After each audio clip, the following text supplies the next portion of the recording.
Welcome back to another show of Square Society TV. Before we start, make sure you guys like, subscribe, share, and comment. Today we have an amazing guest, amazing coach. This guy is head coach at SCA, a founder of many things, college stars, king of the Kings camp, elite 100 camp. My guy Julius V. I mean, appreciate you having me. Thank you, brother. Yeah. Thank you for coming on, man. I've watched a lot of your teams play. I played with you on the team myself. Very competitive. Your teams are competitive. Tell me, what's the most important thing as a coach when you're coaching these guys with your competitive spirit?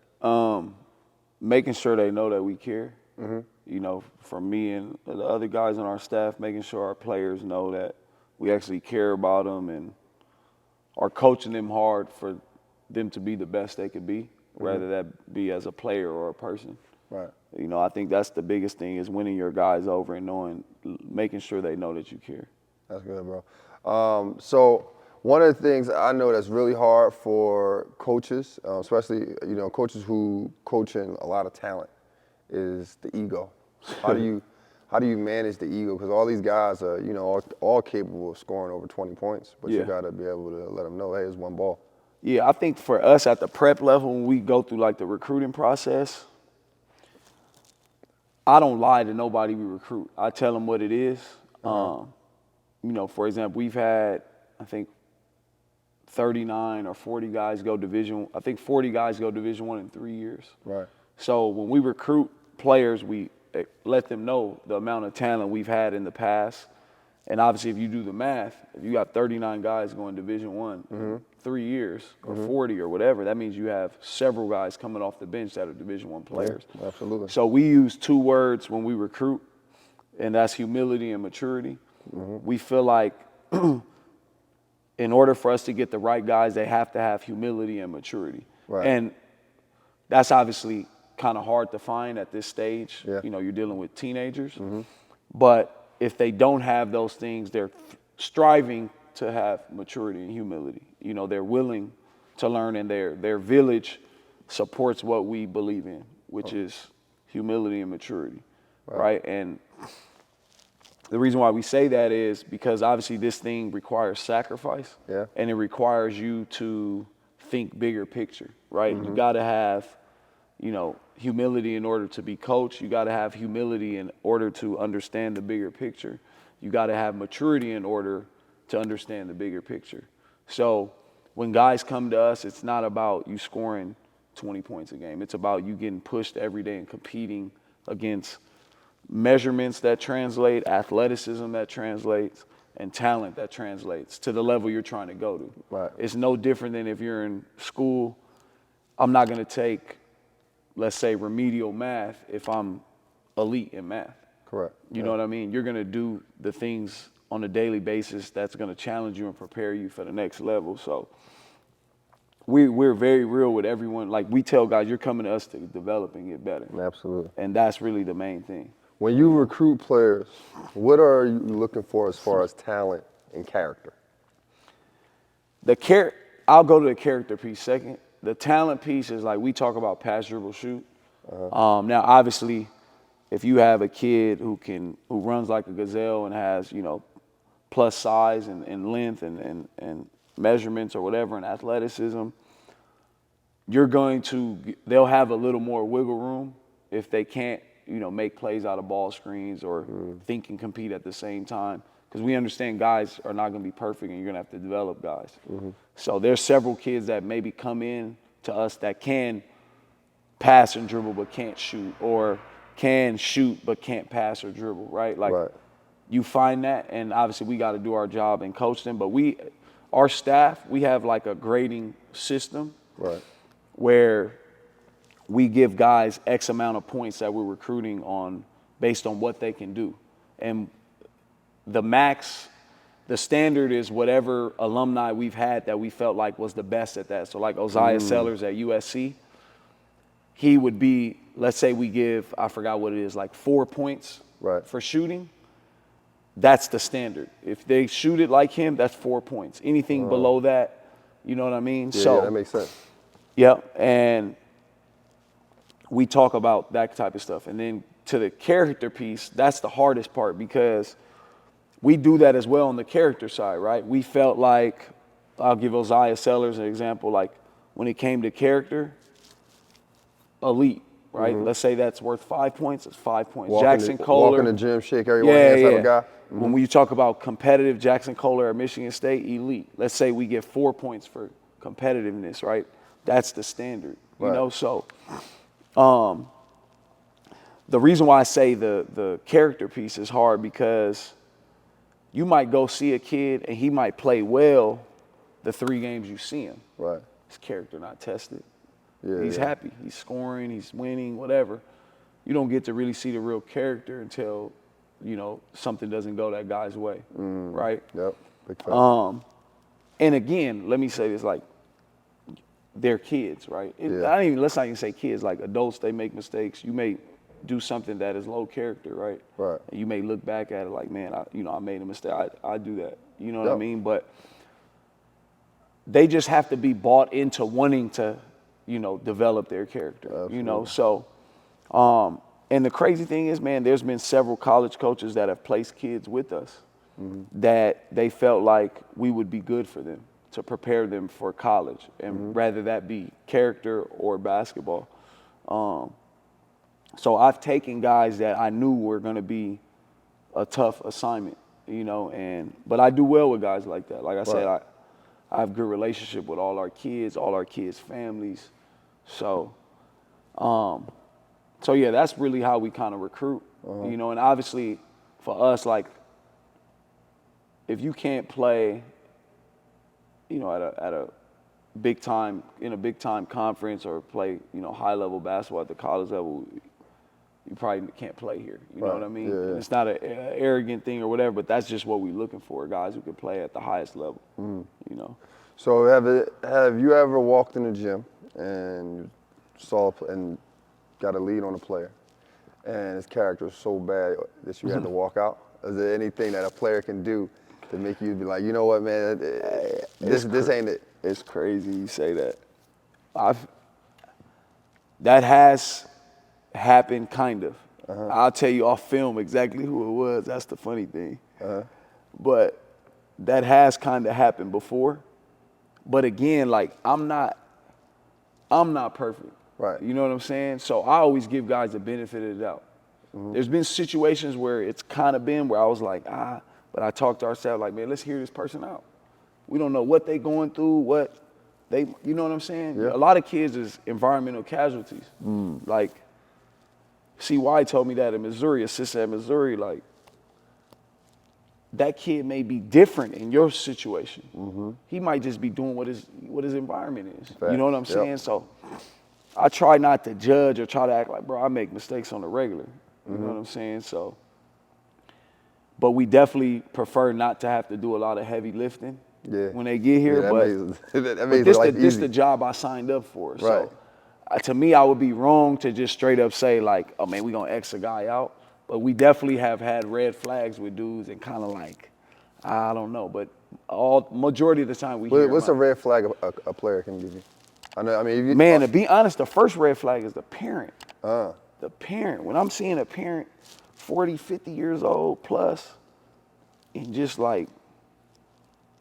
acting a fool, like, and a fool doesn't mean just like running on the court or screaming from the sideline, just like you having conversation with the parent and they blaming everything on the coach. Your son is the biggest person out there. What the coach got to do in anything? Right. And that's our whole thing. If you're not a gorilla, I don't want to coach you. Unless you want to be one, I can meet you halfway. But if you're not really a gorilla, I don't really want to deal with you. So if your parent is like blaming the coach and this and that, I'm kind of off that. I understand. That's usually a big red flag. Yeah. Same here. Yeah, as a player, again, it's hard. Some kids don't run back on defense because it's not demanded. Right. You know what I mean? Yeah. Some good players want to be coached. So a lot of times coaches get confused of, judge, oh, that's a bad kid. That's not really knowing, like, that kid really doesn't know better. Right. He knows he should sprint back, but he doesn't understand how valuable that is because there's no consequence, there's no nothing. It's kind of just like, hey, make sure you get back. kid not gonna, you know what I mean? Yeah, So yeah. They say they gotta be coached in that way. Yeah, Yeah. I know. I totally understand what you're saying because that's the. I believe the same thing you believe. Kids are kids. They only know what they've been taught, Yes. and especially at this level, right? Like you talk about Division I kids, Division I talents. They probably playing on teams where the coach is just like, look, here's the ball, do whatever you want. And now they get into a system where they need to be coached. Tell us more about what a parent, a family, a player can expect when they come into the culture of SCA. We're never gonna lie to your kid. We're never gonna lie to you. We're not gonna sugarcoat nothing. And I'm not saying that to sound cool or whatever, but that's just the honest truth. Like we're not lying to players and like telling them they're doing a good job when they're not doing a good job. Right. Now, and that's when I say stuff like that, meaning like effort, winning plays. If you're not making winning plays, I'm gonna tell you like you're on the losing side right now. Right. You're not boxing out, you're not rebounding, you're not high-fiving guys, you're not playing hard, you're not sprinting back on defense. I'm gonna keep it all the way real. Right. Now, if you're not making shots, that's not playing bad to me. That's just not making shots, Yep, right? So we absolutely. go back to the drawing board, figure it out. But like when I say keep it real, like in that, like we're gonna coach your kid hard, and he's gonna be about the right things, you know. And sometimes you recruit a group of guys that have absolutely no winning habits. They come from bad foundation, and you have to just coach them up. It's your job. Yep. And then you sometimes get lucky and you get guys that come from great foundations, you know, and maybe your job is not as hard. But yeah, and then the biggest thing is like we say, like your kid is gonna come here and get better. It's gonna develop. The proof is in the pudding. Like if you just look at our track record, like guys come here and get better. Right. You know what I mean? So Because you're a passionate coach. I watched you coach before. You gonna yell. You gonna like you said. You gonna keep it real with your players. How important is to have that balance in the coaching staff though? Because your other coaches they don't yell. They don't. Yeah. They're not as vocal as you. How important is that? yeah. You know, we use a word like connected, like everybody's got to be connected. It's just kind of just a feel thing. You know what I mean? Like I got a really good staff that have feel. They know when it makes sense to do. Because it's times where I'm the nice guy, right? Like where I gotta like a system might get on a dude, I might have to sit down and like, you know what I mean? Yeah. But we kind of just all connected. We have feel. There's times where our staff, we don't see eye to eye on something. Right.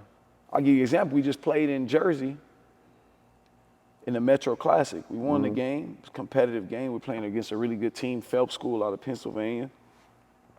And there was like 2 times during the game where I think a couple of assistants didn't really agree with what we were doing. It was a sub or something. I don't remember what it was. Dead ball happened, timeout. I had our point guard talk to our guys. I talked to our staff. Boom, we met as a staff. We got connected, got with our guys in the timeout. Like, so you got to have a staff that has feel. So to go back to what you're saying, like, they get it. Like, they know when it makes sense to hug a guy, when it makes and it might be a time where you might go to a guy and be like, man, coach tripping. Right. Like, coach tripping, ignore it right now. Like, that's part of it, right? Yeah. It's going to be a time, same with me. Like, I know that, you know, coach handles a scout. He didn't like you did this, but we need you right now.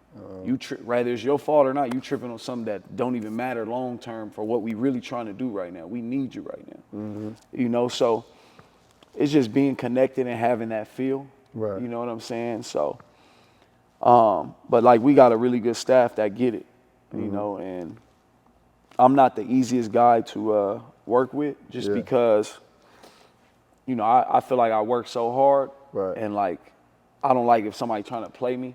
Like if I'm giving 110 and you giving 90, then you like basically just trying to punk me. I feel like, because I'm going to give, and that's from the players to coaches, like I'm going to give our guys 110. And if I feel like a player or coach is not giving the same, it's on, you know? So, so that's why picking the right staff is so important for me. But we've always we got Brendan Taylor's assistant at UCLA was with us.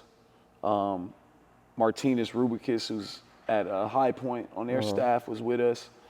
We'll probably have 2 coaches this year going to the Division I level. So I've done I think a pretty good job of picking the right staff. You know, and I feel like they kind of feed off me. And like I said, we connected, and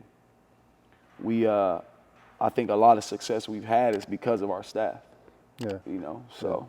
No, so I mean, I think that's important because today's coaching is so undervalued, especially with parents being able to just wake up one day and just coach. You know what I mean? Do you feel like the players value coaching these days as much as we did when we was growing up? I mean, because now you got so much of the training and you got the Instagram likes, the people telling you great. Do you think do you think the players value the coaching? I don't think they value it as much because you have so many different things now going on, and it distracts you from just you, the rim, the ball, you're in the gym, just getting better. Right. So it's easy for us to say like, oh man, kids these days are different. It's just a different world now. Just a different climate. The culture's just different. So it's easy to lose focus on the main goal. Before, for the more years you go back, the main goal was the main goal. It was nothing extra to it. You just pulled up, hoop, put on shoes, jersey. Now you start adding all type of stuff. And you know what I'm saying? Yeah, it's all type of stuff that can distract you from what the main goal is.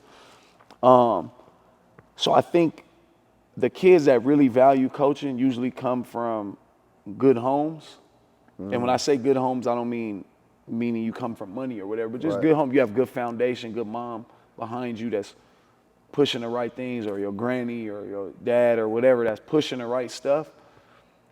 And that's where it goes back to like they come from a good foundation, so we don't have to do a lot of heavy lifting.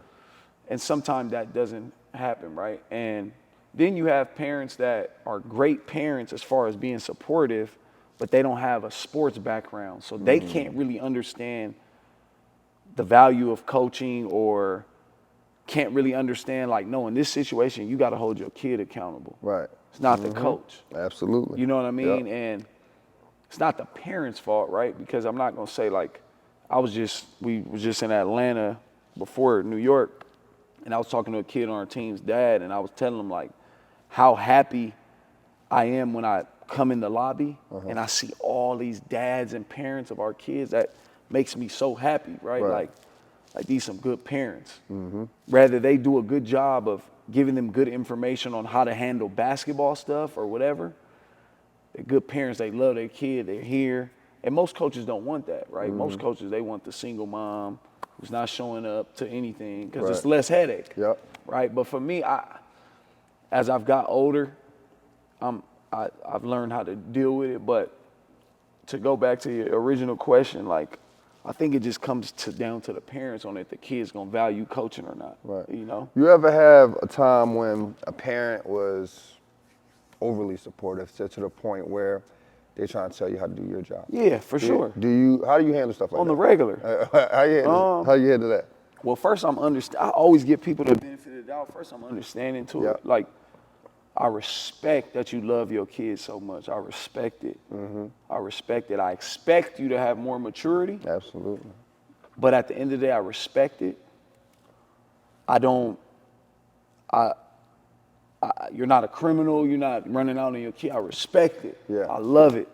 But on the regular, I mean, guys this is the easiest thing. The easiest thing to do is be on the sideline and tell you what you should and shouldn't do. You know, and I tell parents all the time, it's going to be times where, man, you right 100%. I'm going to make a mistake for sure, 100%. I'm cool with that. There's going to be times that's going to happen. But when you look at the bigger picture, is your kid getting better? Is your kid getting exposure? Is he getting pushed? And does your kid know I care? You know what I mean? There's going to be times I make mistakes for sure, 100%. If you turn on ESPN today, I don't care who's playing Big 12 Challenge or Big East, whatever. Some high-level dudes on TV making mistakes right now, and it's okay. But you got to look at the bigger picture, though. And there's times where sometimes a parent might be rah, rah, rah, rah, rah, whatever. And I don't have it a lot just because of the foundation I set early as far as like the rah, rah, rah part. But I am open to calls or talking or whatever, so that happens often. But there's times where sometimes a parent just want to be hugged. They would just want to just know. They want to hear, that you still care, Because sometimes so much can go on between the game, this and that. and they just want that hug, you know. So I'm understanding to that too, you know. Yeah, I think that's the hardest part. You know, I coach as well, so I get my parents. They texting me, hey, this could have happened. Why you didn't do it? It's like you said, we make mistakes. I mean, that's what I felt was good in the moment. You know what I'm it's saying? times where, and most of the time, the parent is absolutely wrong, saying just buffoonery. And I don't even see how they could even have the courage to have never done anything basketball-wise to even come to me. Right. But on the other end, I could understand because they're thinking with emotion. Right. And they love their kid. Yep. So it's and they only caring about their kid. They're not really caring about the team concepts, they could care less. the team culture. They don't care about your plans for the next nothing. They just care. Yeah, my son played 2 minutes. They could care less. You know what I mean? Could care less. They could care less of what led you up to making that decision. But they love their kid. They love their kid. That's their kid. People will do life in prison for their kid. Absolutely. They'll do whatever for their kid. So that's what you're dealing with. So you can only, that person can't think logically. You know what I'm saying? Most of the time, if they don't have the maturity or experience, they can't think logically. Especially they feel like their kid being treated unfairly. Yeah, they ready to do whatever. Or their kid better than this kid, that kid. Because you got to, I mean, I have talent where, you know, sometimes it's lopsided, some talent needs to be developed, some talent is already good, all on one team. So I don't really have to make too hard of a decision. I think the parents can understand, like, my kid missed 4 layups in a row.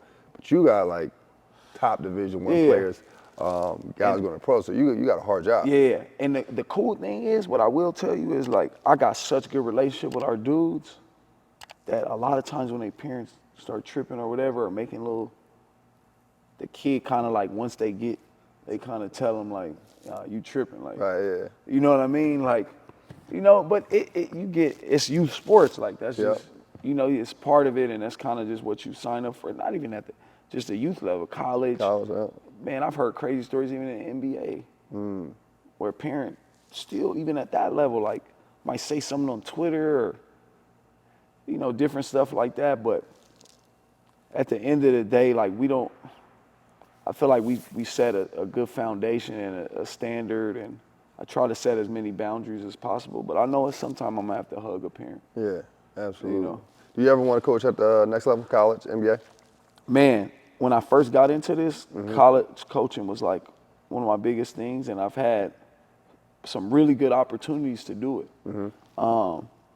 But getting into this, I was like, man, I don't know if I want to leave this level yet, because I feel like I've done a lot, but there's more that I can do, and I feel like we're only going up. Right. So it's hard for me to leave right now. But I've had some really good opportunities, man, to work with some good people, you know, at the college level. You know, in the NBA thing, like, I train a good amount of NBA players during the off season. I read you trained dozens of them. Yeah, so I get to, you know, deal with those guys at that level, and sometimes I train them at their facility. I'm like, damn, you know, I could be in here, and, you know. Yeah. But for now, I'm really just locked into this space and kind of just see when the time is right, I'll probably make the jump. But right now, and that time may never happen, I may not ever want to do it, but right now, this is what I really love, like this right here. Right. What's your vision for SCA 2 to 5 years from now? I know some people don't like to plan out too far, so I'm giving you, like, man, I honestly just continue to increase in numbers and, like, change people's lives. Like, I feel like that's really what we do. You know, like I said, we were at, I don't know, 39, 40. I think it's 40 in 3 years. This year we have 9 kids committed Division I. So that'll take us to like 49 in 4 years. But there's like another like 1 to 3 guys. Sorry, there's another like 2 to 4 guys that are going to commit here soon, which will take us to 50 plus in 4 years. So just continue to have numbers like that, where we just relevant. You know, when we walk in the gym, our staff walk in the gym, you feel us. You know we there, you know, because we gonna go get dudes, and you know what I mean? So we just want to continue to do that and build the brand and just keep, you know, helping these guys, you know, get ready and prepare for their dreams. That's what's up. So look, we got a game, bro, called Who You Got, and we compare players. This time I'm gonna compare. I got 2 players for you. One, 2 of them are fictional, like from a movie, and then I got teams. All right, let me see what I got here for you. And you can't be biased, bro, because I'm gonna jump out and do the first one, so I don't want you to be biased on this. 96 Bulls or the three-peat Lakers? Shaq and Kobe. Three-peat Lakers. You ain't gonna think about it? Three-peat Lakers. You ain't gonna think about the Jordan, the Pitt? Well, why are we going with the Lakers so quick? Okay, Kobe and Jordan, you can kind of say they canceled themselves out, whatever, right? Two competitive dudes that can score, you know, defend, whatever, right? They're going to do whatever it takes to win. Right. Then you have inside game, the most dominant center maybe ever, Shaquille O'Neal. Right. Like you have that, and then you have the Lakers a ton of floor spacing. Ton of floor spacing. The Bulls had defense, though. I'm going to get to it. So, but Kobe can hit the three. Fisher can hit the three. Horry could hit the three. Rick Fox could hit the three. Was Brian Cook on any of those teams? Brian Cook, no, he wasn't. He was after Shaq. I want to say Shaq was traded after Brian Cook. Whatever it was, they had a lot of floor spacing, right? Now, I will say, like you mentioned, the defense. But, I mean, Ron Harper was on one of those teams, right? Ron Harper was also on the Bulls, too. Yep, he was, and he was better on the Bulls. But, yeah, Ron Harper. I'm just going Lakers. I just think the floor spacing, you have a more experienced feel. You got a more experienced feel. You have a guard, a dominant guard, and you have a dominant center. You still had the same floor spacing with – you only had one guy who couldn't hit a shot, and that was Rodman. But I like the Laker pick. The reason why I'm gonna still go with the Bulls is because I'm questioning Shaq's ability to hit free throws. They had a lot of big bodies on the Bulls that could have fouled him. Rodman wasn't sweet neither. Right. Rodman wasn't sweet neither.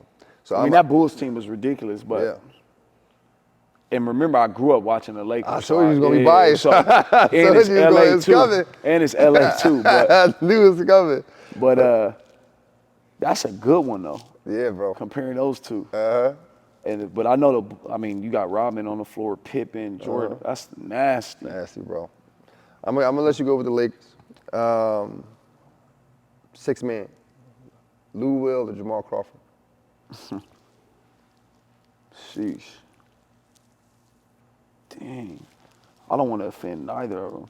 I don't think they'd be offended, though. I don't think Lou Will or Jamal Crawford. I would go Jamal Crawford. Okay. He has more size than Lou, right? 6'5", 6'5", Lou 6'3". I know that sounds silly, but yeah, I'm gonna probably go Jamal Crawford. I think. I'm gonna go Jamal Crawford too. Here's the reason why I'm gonna go Jamal Crawford. Jamal Crawford scored 50 on every team he played for, even with the Bulls first year in with the Bulls. Jamal Crawford also had me wearing S-dots in high school, playing in the year with S-dots, bro. So I'm messing with my man Jamal Crawford. I love Lou, but I'm gonna go with Jamal Crawford for sure. Fictional character. Uncle Drew, or Jesus Shuttlesworth. Shuttlesworth. Why are we gonna go with Shuttlesworth? That's because you're a shooter, though. But he was just look at his foundation. Yeah. Gutter, grimy, ones with pops, late night, get it out the mud, figure it out. I'm going Shuttlesworth. I'm gonna go Drew, because he had more playing scenes. Like, if you think about that movie, Shuttlesworth had a lot of highlights. He had a lot of highlights. Drew had when he was in the game, he came up. Busting your boy's ass early. Last question, bro. Healthy Joel Embiid or Giannis? Man, I'm gonna be honest with you. And we don't say this enough. Embiid might be the most talented center ever. Wow, that's a strong statement. It's a very strong statement. Why you say that?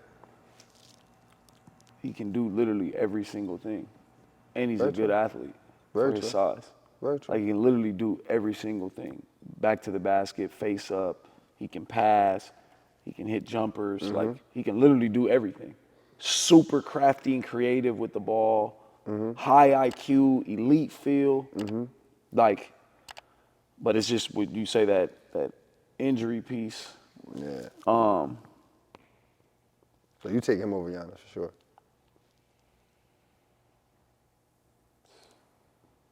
The only reason why you got to go Giannis is because of his. It's kind of like the thing, just his makeup. It's kind of like saying Kobe or T-Mac, right? Not saying T-Mac wasn't competitive, but Kobe just had. You could say T-Mac was maybe even more talented, right? Maybe not a lot or whatever. You can go back and forth, but Kobe just had more edge to him. I felt like. Yeah. And this is. And I feel like Giannis has that. I feel like Giannis has that, like, he has humility, he has maturity, and he's competitive, like, he wants to win. I feel like he doesn't care about anything but winning. I agree with you on that. I feel like he literally does not care about anything but winning. I think that if Giannis scored 5 points a game and had 12 rebounds and 12 assists, he would be just as happy. And they win just as happy as if he had 100 points and lost. I agree. I like Giannis too. You know like what I Giannis mean? over. I just think that piece, like, just that part, you know. Yeah. I don't see Giannis caring about anything but winning. I agree. I'm gonna take Giannis with you on that one. Yeah. I mean, Joe, that's a good point you made about Joel Embiid though. He's definitely. As you was describing him, I'm trying to think. Damn, what center of his size His hit a big three? body. Yeah. And he's put the not ball- just a center. He's a big center. He's Yeah. big, his lower body, everything, length. Special, bro. Yeah, definitely. Special. We're literally, him and Jokic, like, watching them two, like, think about it. Like, really just think about centers, like, think Shaq, Yao Ming, Hakeem, right? Just, like, really good 5 men. Like, dude, Joel is literally like a 5, but he has the passing ability of Chris Webber. Yeah. He can shoot middies like KG, Yeah. right? He could play back to the basket like Hakeem. Yeah. Similar to, like, And he can hit a Jokic is very three. similar, and Embiid is a better athlete. Yeah. And he can hit threes. Yeah, I agree with you on that. You know what I mean? Like, that's he's impressive. But yeah, like, I'm gonna go Giannis. But if we ever said, like, top 5 or 10 most talented, gifted players, Embiid needs to be in there ever. I agree. Ever, regardless of position. Even if you don't win a championship. Yeah, so we're just saying gifted, talented. Oh, talented player. Oh yeah, he's already in there. Yeah, Man. Embiid's in there, KD, T-Mac. You know, those guys those are like special, bro. Right. Special. Now we gotta get him to win a championship for my city, man. Yeah. For Philly, bro. All right, man. Listen, bro. Appreciate your time. Appreciate you taking the time out to speak with us. Is there anything you want people to know how to find you on Instagram? Any games coming up that you want people to attend? No, man. Just appreciate you coming. All our games. I mean, we go to Atlanta this week and play in the OT deal there. But yeah, just appreciate you having us. My man, appreciate you, brother. Yep. for sure. Man, that's another episode on Square Society TV. Make sure you guys like, subscribe, share, and comment. Until next time.